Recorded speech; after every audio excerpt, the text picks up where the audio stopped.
Udah enakan ya. Tadi kita udah bahas Aldrin di sesi 1 tentang apa? Cinta kasih Allah. Wah, luar biasa. Dikasih jempol semuanya ya. Kasih jempol sebelahnya. Bilang, kamu luar biasa.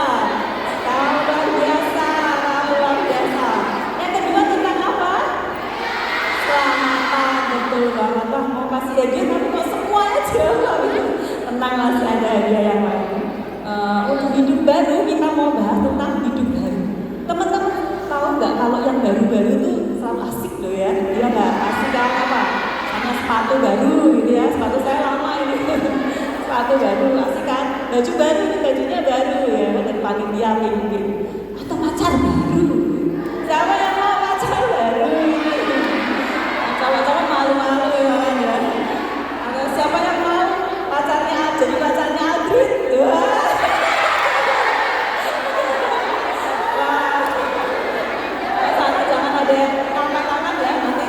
Jeruk, makan jeruk gitu.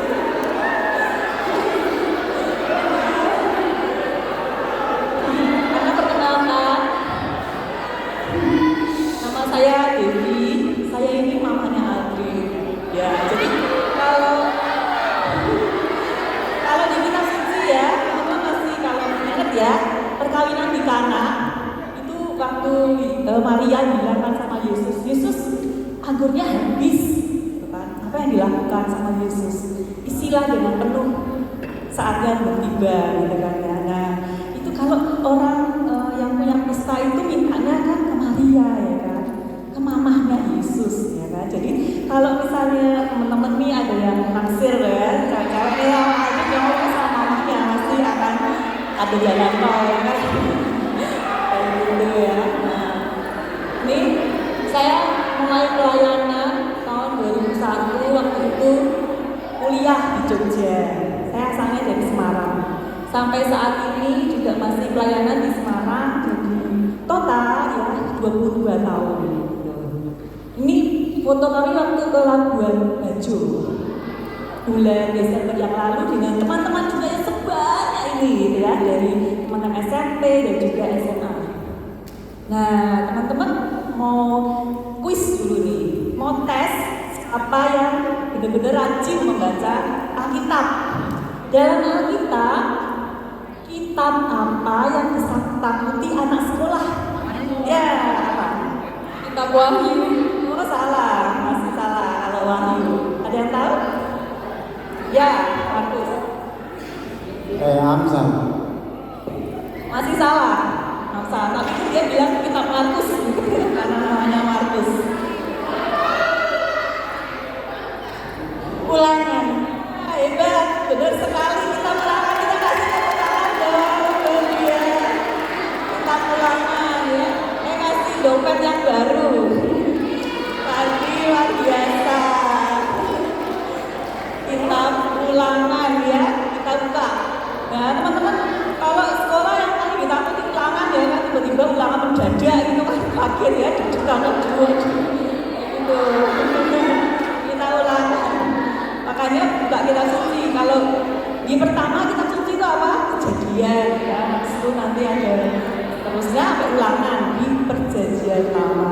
Tenang, masih banyak hadiah, masih ada coklat berapa, bukunya Aldrin juga bagi-bagi ya kan. Siap-siap ada fotonya loh. Nah, hidup baru itu apa? Kalau di Jawa itu ada yang disebut selamat menempuh hidup baru. Mungkin di sini nggak familiar ya. Selamat menempuh hidup baru itu menikah gitu loh. Nah, apakah hidup baru itu sama dengan seperti ini? Bukan ya. Kalau hidup baru itu apa? Yaitu ternyata apa? Mengenal dan menghayati kehadiran Allah. Ya.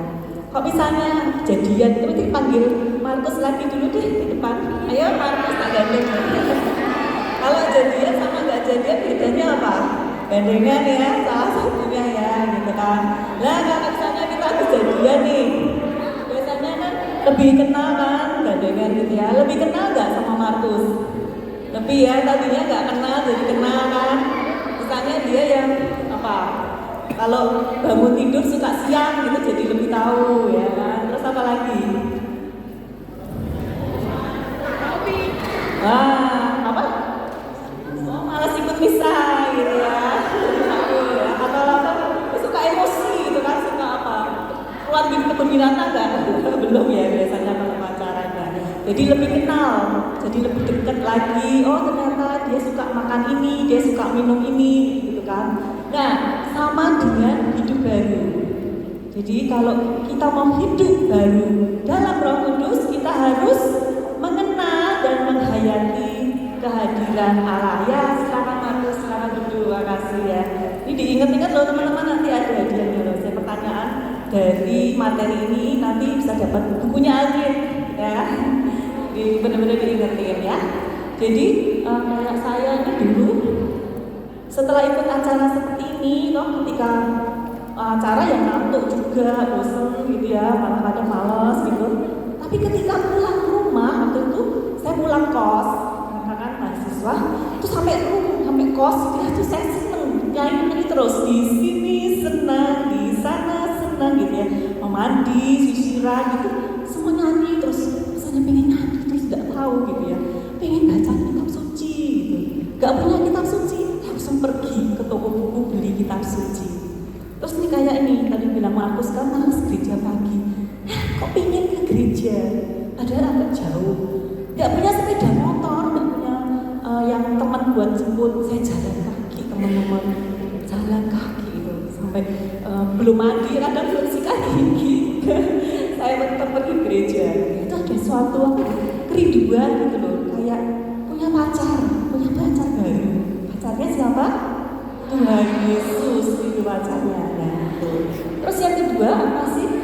Melibatkan Tuhan dalam segala aspek kehidupan. Kalau misalnya habis pacaran tadi ya, selain kenal, oh dia orangnya suka tadi males gereja, marah gitu kan, atau mungkin dia orangnya ini suka bangun siang, gitu ya.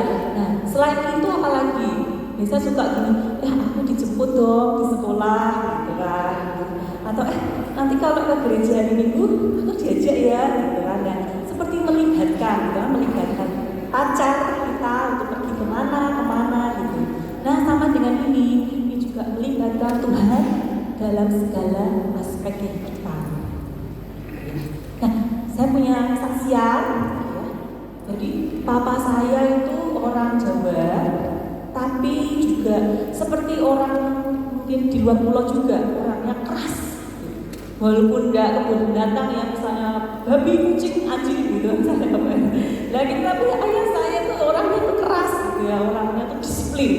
Pokoknya tuh pulang rumah harus beres semuanya, harus rapi, nggak boleh berantakan, jatuh sedikit pun ditata, diraknya juga harus rapi semuanya.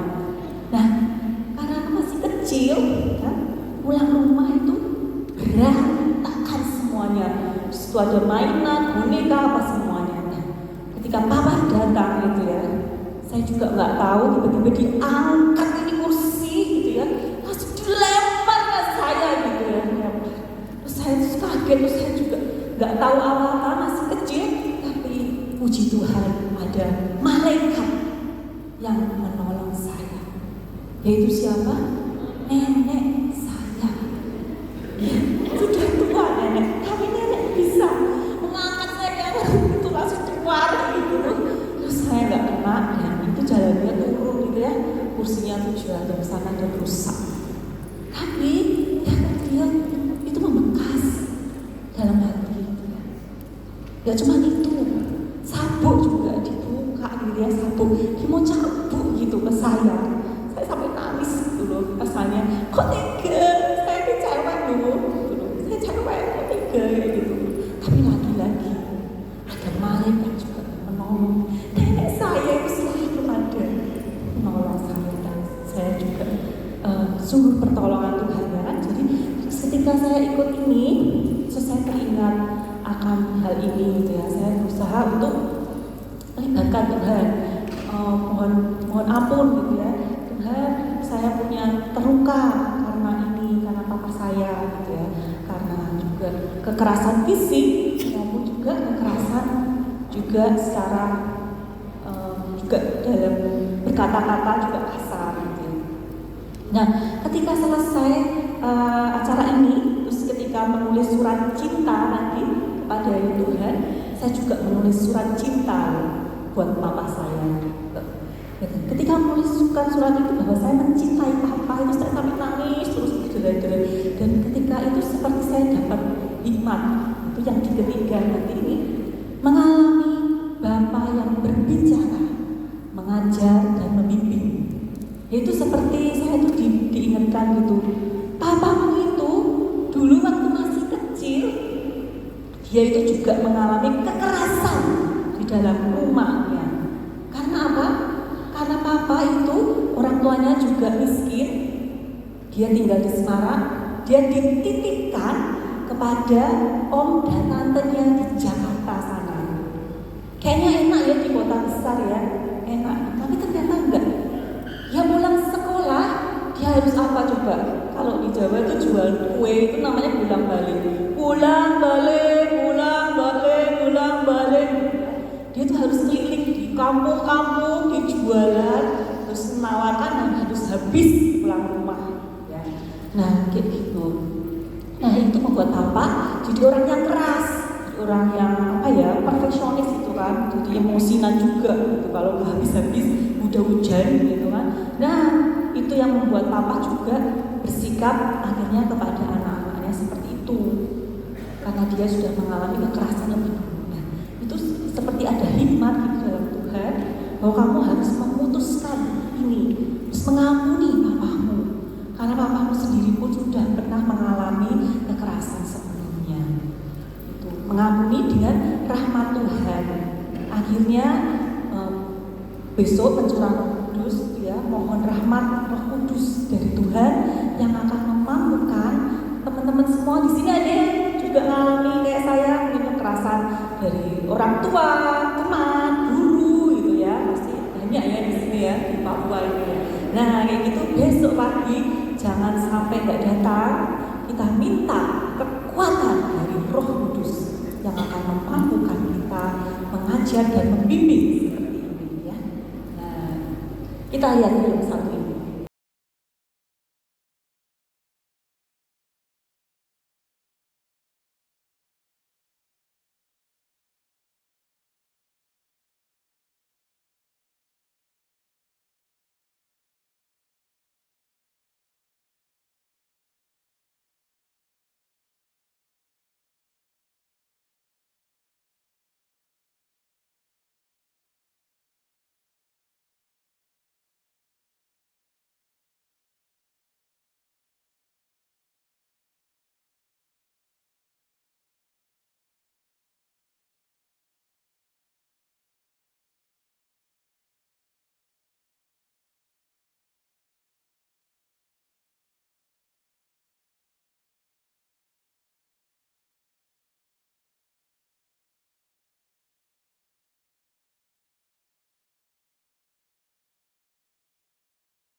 kau bekerja, ya, ketika kau sekolah, belajar, bahkan ketika membuat ulangan gitu ya, bingung, sudah belajar tapi lupa, tiba-tiba blank, apa ya jawabannya Tuhan gitu kan. Katakan, Tuhan, apa ya aku sudah belajar tapi lupa gitu. Pasti nanti puji Tuhan, kalau Tuhan berkenan akan ada jawaban gitu. Tiba-tiba ingat, oh iya jawabannya ini gitu ya. Nah teman-teman mau kasih bukunya Aldrin nih kalau bisa jawab ya. Jadi yang dimaksud dengan hidup baru dalam Roh Kudus tadi apa aja? Ada 3. Ada yang bisa jawab? Wah, ini yang nomor 1, baju pink ya. Yang pertama mengenal dan menghayati kehadiran Allah. Yang kedua melibatkan Tuhan dalam segala aspek kehidupan. Yang ketiga mengalami Bapa yang berbicara, mengajar dan membimbing. Dia tekun ya, dia tekun mau mencatat ya nggak apa-apa. Nah, teman-teman dengan menghafal, dengan tahu kita jadi lebih tahu dulu ya supaya kita kenal dekat dengan Tuhan, kan? Terus melibatkan Tuhan dalam kehidupan. Dan yang ketiga apa tadi? Mengalami Bapa yang berbicara, mengajar ya.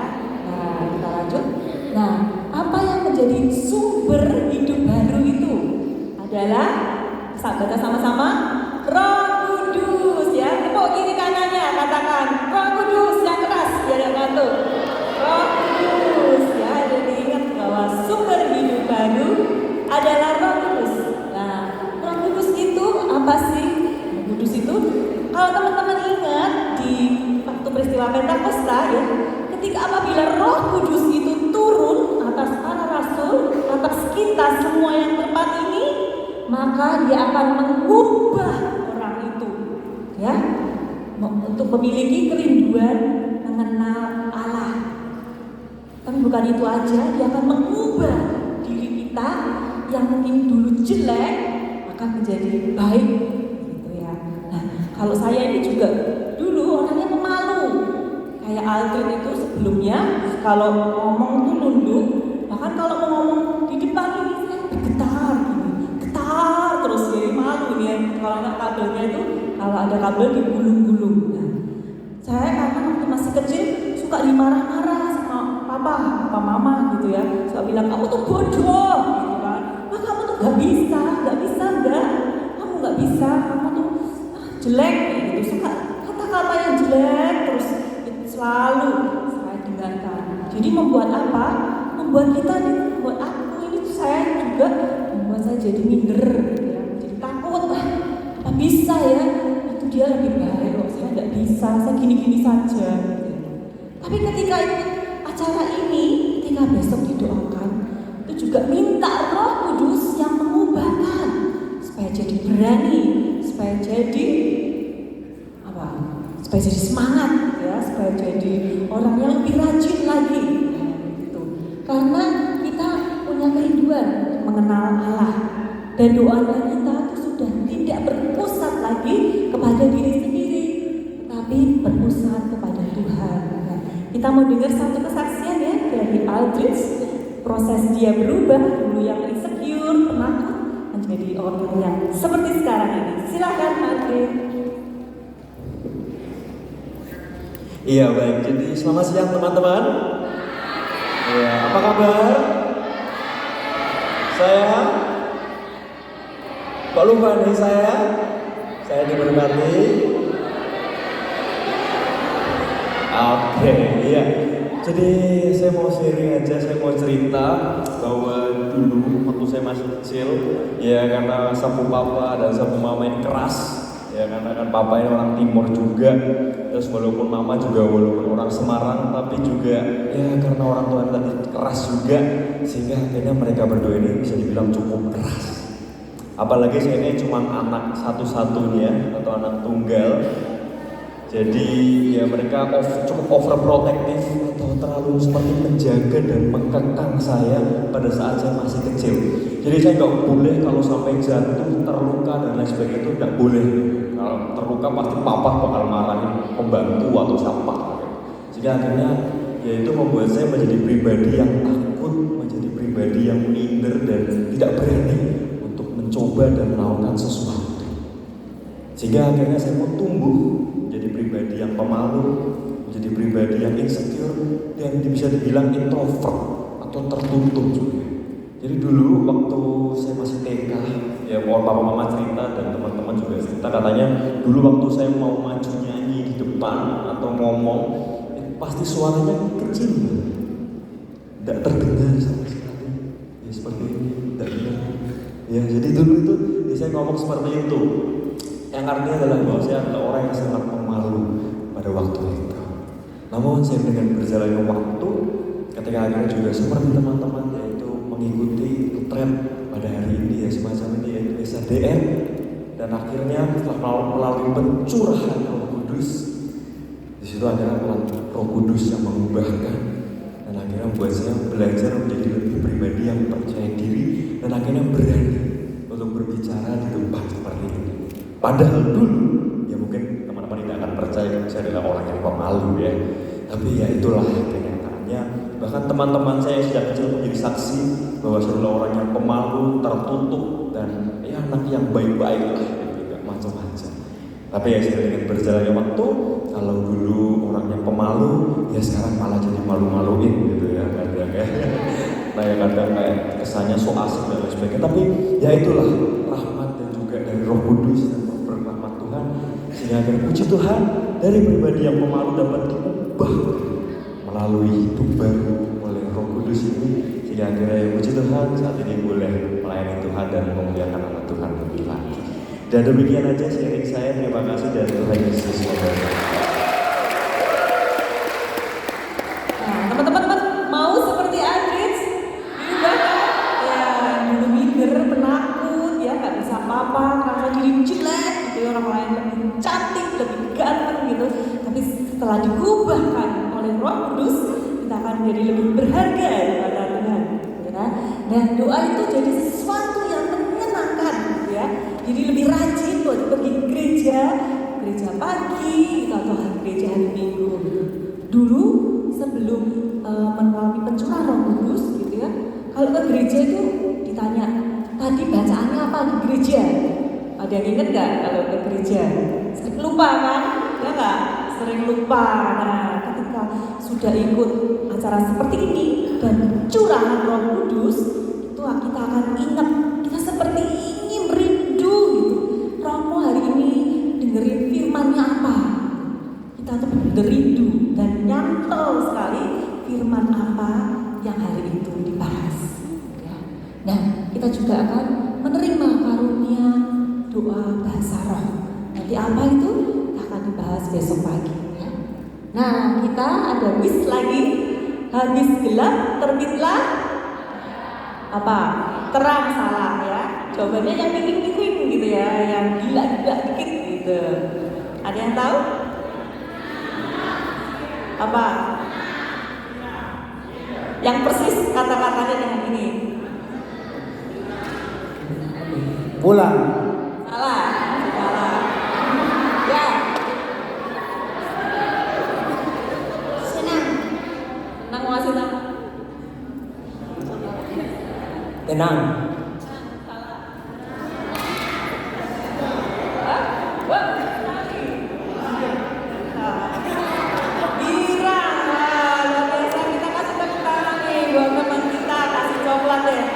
Biar buat pacarnya nanti. Kalau kita gelap-gelap sedih dong ya. Ya kalau udah terang kita jadi girang gitu ya, senang ya. Nah teman-teman, untuk menjadi diubah menjadi hidup baru dalam Roh Kudus, kita itu seperti apa prosesnya? Kita lihat ya lingkaran ini, di tengah tulisannya apa ini? Ego itu siapa? Saya ini loh, saya, aku gitu ya. Kalau orang Jawa bilang ini bilang sini orang saya bilangnya ya. Saya di sini dan Yesus itu di luar keluar. Saya pokoknya, saya mau ini itu, gitu ya. Nah itu kalau belum diubah menjadi seperti Kristus atau hidup baru dalam Roh Kudus. Nah kalau kemudian kita menerima Yesus pelan-pelan seperti ini. Yesusnya masuk kecil di pinggir, ya. pinggir hati kita, kau di pinggir saja kau. Nah, masih saya nih, masih saya, pokoknya apa saja saya. Nah, ketika kita hidup berpusat pada Kristus, jadi Kristen, itu Tuhan Yesus yang sepenuhnya berada dalam hidup kita dan kita di luar gitu. Jadi biar Tuhan yang menentukan hidup kita. Ya. Nah, kitab suci itu akan menjadi akrab dan hidup kalau kita itu mengalami pencurahan Roh Kudus. Terus kita suka nyanyi-nyanyi dan kita rindu untuk menerima sakramen. Terus buah-buah roh jadi lebih berkembang, lebih punya kasih, sukacita, dan lebih damai, lebih sabar, dan lebih setia, dan sebagainya. Dan kita dapat menerima karunia Roh Kudus untuk melayani Tuhan. Ini akan rindu, aku mau jadi singer gitu ya. Aku mau nanti jadi dancer, nyanyi-nyanyi gitu ya. Atau yang menyambut tamu di depan. Nah, teman-teman, perubahannya itu seperti apa? Apa seperti ini? Ini apa sih kayak gini? Apa ini? Yang disebut tadi ya, saya sebut tadi apa? Anjing gitu ya. Nah, apakah seperti ini? Tiba-tiba anjing itu menjadi wanita cantik gitu ya. Ya rambutnya yang keriting gitu. Bukan, teman-teman, ternyata. Kalau ini teman-teman ada yang tahu nggak ini gambar apa ini? Ada yang tahu nggak? Coba angkat jari nanti aku kasih hadiah. Cowok-cowok nih boleh. Cowok-cowok ini gambar apa? Ayo, ada. Ayo.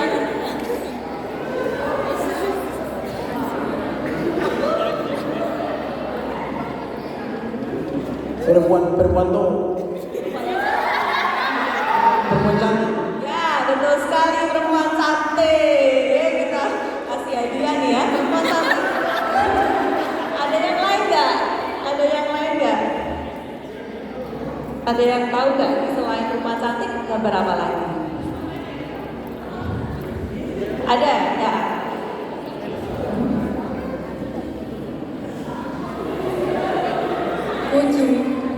Kucing, waduh, salah, bukan.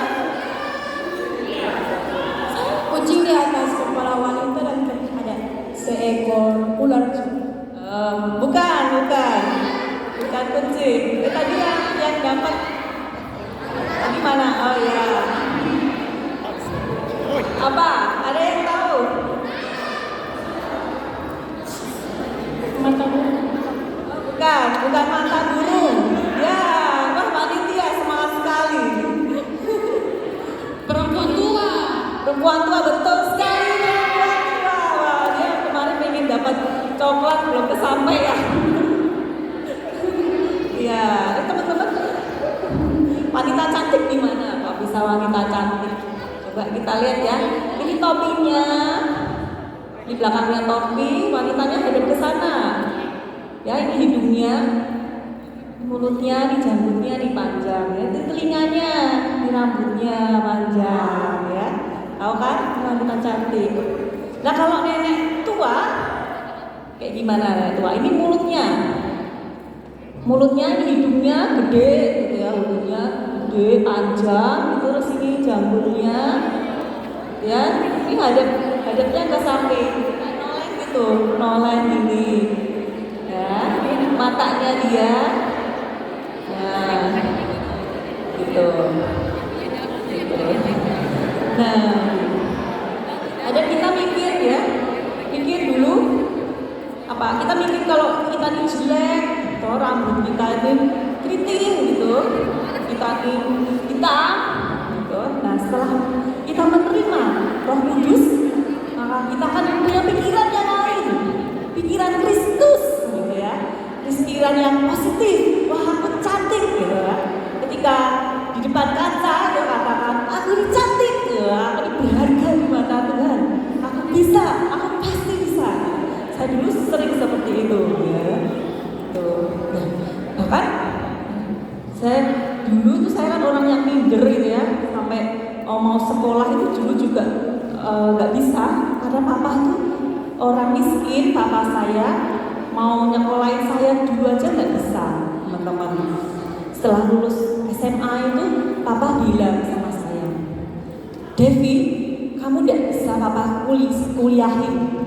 Karena adikmu tuh masih kecil-kecil dan dua, papa hanya seorang guru. Papa nggak punya uang buat nyekolahin kamu, gitu. Ya saya nangis di situ ya. Ketika itu saya cuma bisa doa. Saya doa karena saya nggak bisa doa apa-apa. Akhirnya saya cuma tahunya ada doa novena 3 kali Salam Maria. Terus kan harusnya cuma 9 kali ya. Saya doakan sampai habis setahun teman-teman. Nah, ternyata ada malaikat. Siapa? Bukan nenek saya yang malaikat, tapi seorang bosnya papa saya. Itu seorang leader dari Belanda sana. Tiba-tiba dia bilang, Devi, kamu dapat beasiswa buat lanjutin kuliah lagi. Karena bruder ini dapat uang dari orang-orang di Belanda dan Jerman. Mereka mau menyumbangkan sedikit penghasilannya dari beberapa orang bisa untuk nyekolahin kamu.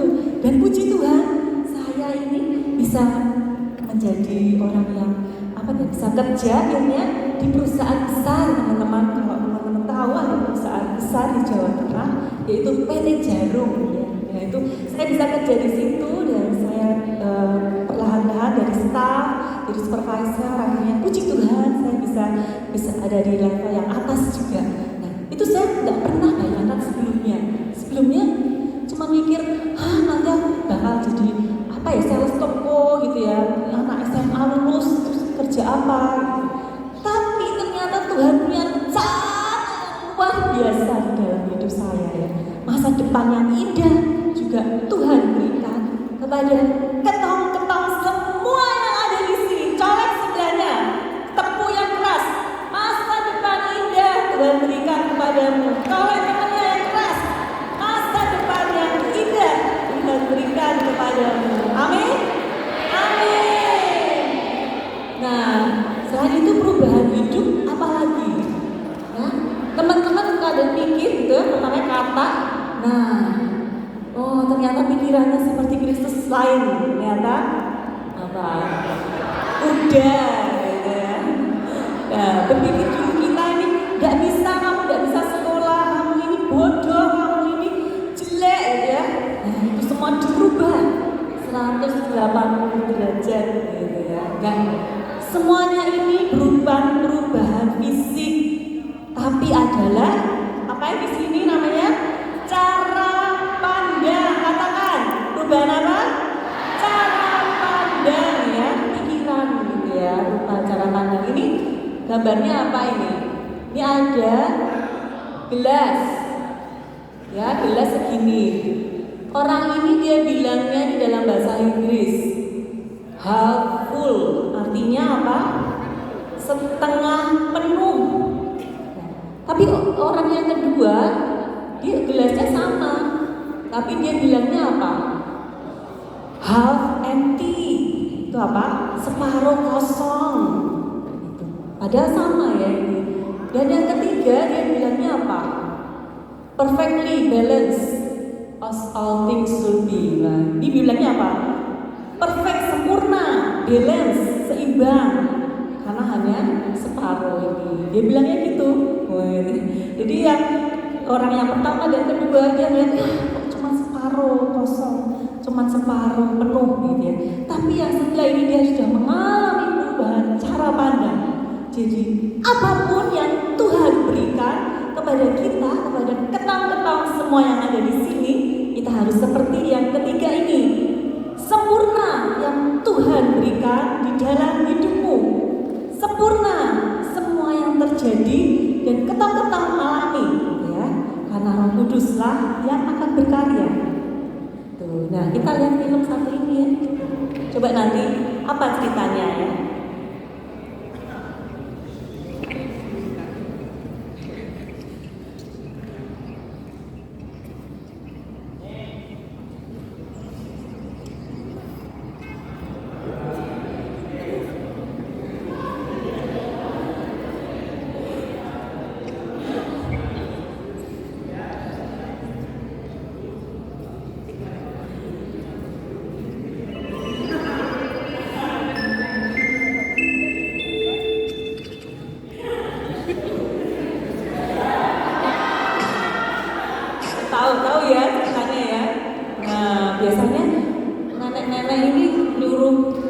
ketong-ketong ini ya, ayo pindahkan kursi gitu. Kalau kita diem aja males lagi pager ya, lagi pager. Misalnya dia suka ngomel kan, wah anak disuruh gak mau gitu kan ya.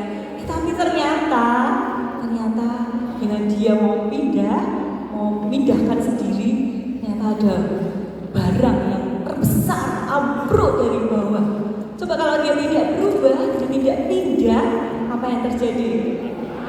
Wah, mati ya langsung seketika itu. Nah, begitu juga dengan kita teman-teman ya. Kita harus merubah cara pandang kita. Kalau dulu kita misalnya lihat, wah dia ini jelek, nakal gitu ya, suka ganggu, malas gitu. Kita harus merubah cara pandangnya bahwa mungkin dia masih kecapean, masih ini, atau misalnya kita juga orang tua kita gitu ya, atau teman kita atau guru kita, partner kita mungkin ya. Kita harus merubah yang dulu mungkin negatif, yang kita kesel, marah, dan kita harus merubah menjadi cara pandang yang positif seperti tadi. Nah, kepenuhan hidup baru itu dimulai dengan apa? Baca sama-sama. Pencurahan Roh Kudus. Kapan kita akan menerima pencurahan Roh Kudus? Besok pagi. Artinya apa? Kita harus besok pagi harus datang ya. Nah, dengan kehadiran Roh Kudus itu merupakan penyadaran baru. Selama ini ternyata kita belum sadar. Kita belum sadar bahwa kehadiran Roh Kudus itu selalu ada di dalam diri kita. Pencurahan Roh Kudus itu bukan menerima Roh Kudus pertama kali. Karena pertama kali kita menerima pencurahan Roh Kudus kapan? Terima Roh Kudus?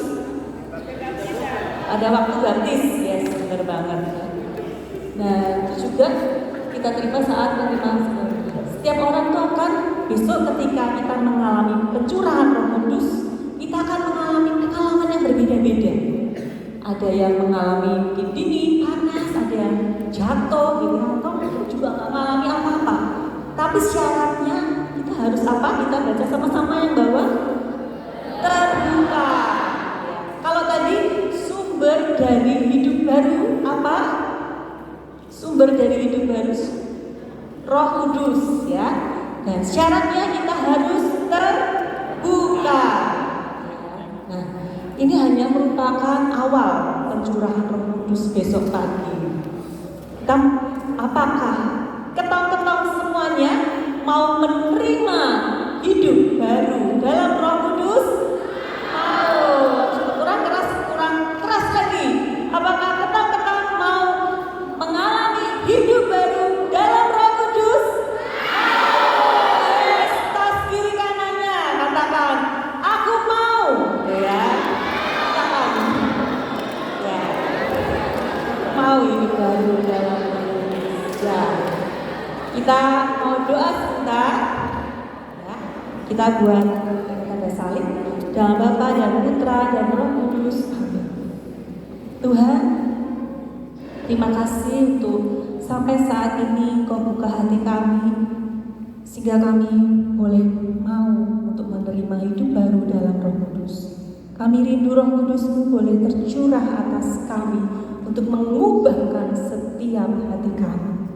Kami mau terbuka, kami mau Engkau hadir dan tinggal di dalam hati kami. Maka semakin berkaryalah pada kami. Kami mau dan siap untuk menerima Roh Kudus-Mu. Terima kasih Tuhan. Amin. Dalam Bapa dan Putra dan Roh Kudus. Amin.